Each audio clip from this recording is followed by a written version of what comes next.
Hello, everyone. Welcome to Chapter 1.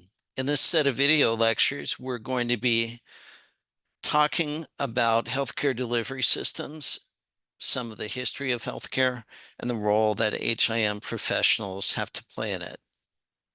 We're going to split this series of lectures into 3 parts, and we'll have a quiz at the end of each part.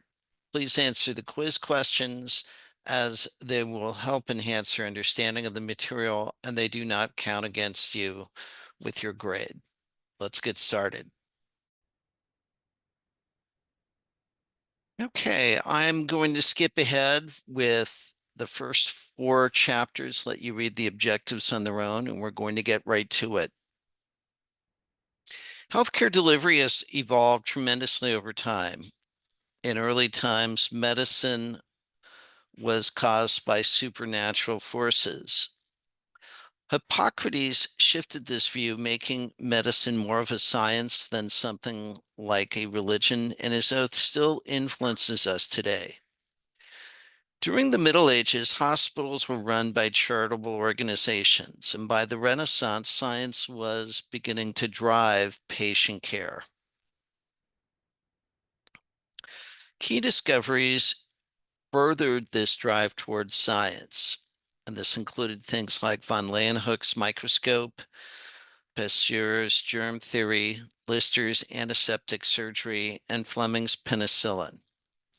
Here in the US, some milestones included such things as the founding of the Pennsylvania Hospital in 1751, the creation of the AMA in 1847, the creation of Medicare and Medicaid in 1965, followed by the shift to prospective payment systems in the 1980s, and then more recently, telehealth, robotic surgery, and AI. Let's take a look now at our quiz. Who was the first to separate medicine from religion? And they're known as the father of medicine.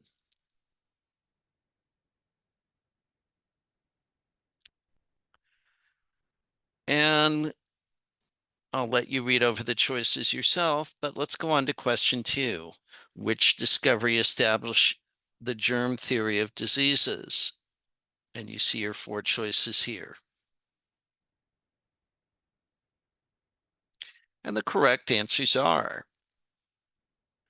Hippocrates, known as the father of medicine, who moved it from something being a quasi-religion to more of a science. And then research by Louis Pasteur and Robert Koch made germs kind of a central premise of illness.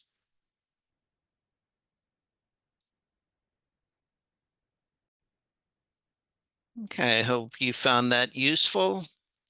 Please tune in for the next video lecture where we'll be talking about the continuum of care and other things relevant to healthcare delivery systems in the United States. That's all for now. We'll see you online.